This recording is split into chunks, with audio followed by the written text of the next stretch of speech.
3.274 anak usia 12 sampai 17 di Ambon telah jalani vaksinasi. Dinas Kesehatan Kota Ambon telah melakukan vaksinasi kepada sebanyak 3.274 anak usia 12 sampai 17 dari target 33.000 orang anak yang akan divaksin oleh petugas kesehatan Kota Ambon. Hal tersebut disampaikan langsung oleh Kepala Dinas Kesehatan Kota Ambon, Wendy Pelupesi, saat diwawancarai tim DMS Media Group setelah upacara HUT Kemerdekaan RI di Balai Kota Ambon pada hari Selasa 17 Agustus 2021.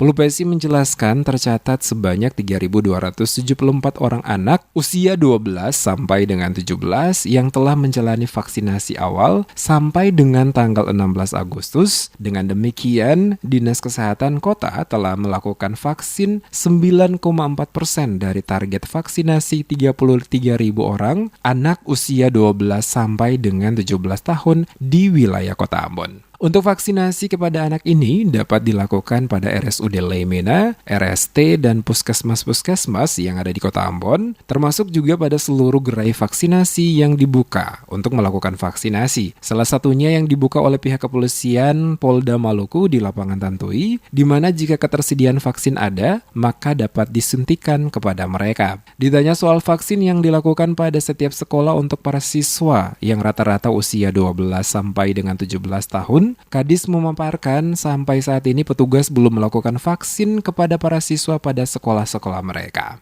Itu sekarang yang divaksin untuk anak itu 3.274. Dari targetnya itu 33.000. 33.000 ya? Iya, yang sudah divaksin ya untuk Kota Ambon. Yang sudah divaksin sampai kemarin itu 3.274. Untuk usia 12 sampai 17 tahun. Sudah vaksin ini? Yang sudah dilakukan vaksinasi.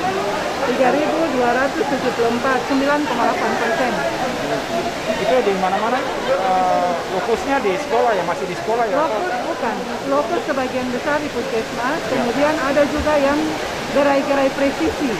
Jadi yang dilakukan di Rumah Sakit Leimena, kemudian ada di Bayangkara, kemudian di tempat-tempat yang telah ditunjuk di Kesdam, itu juga dilakukan di situ, selain di puskesmas.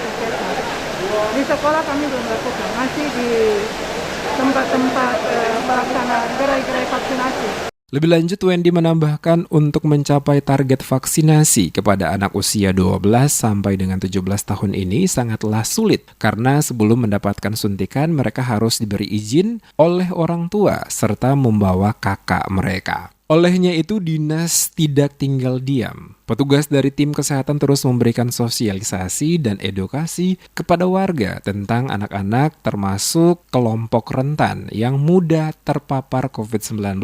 Dan tercatat di Indonesia, kasus kematian anak di Indonesia akibat COVID-19 meningkat.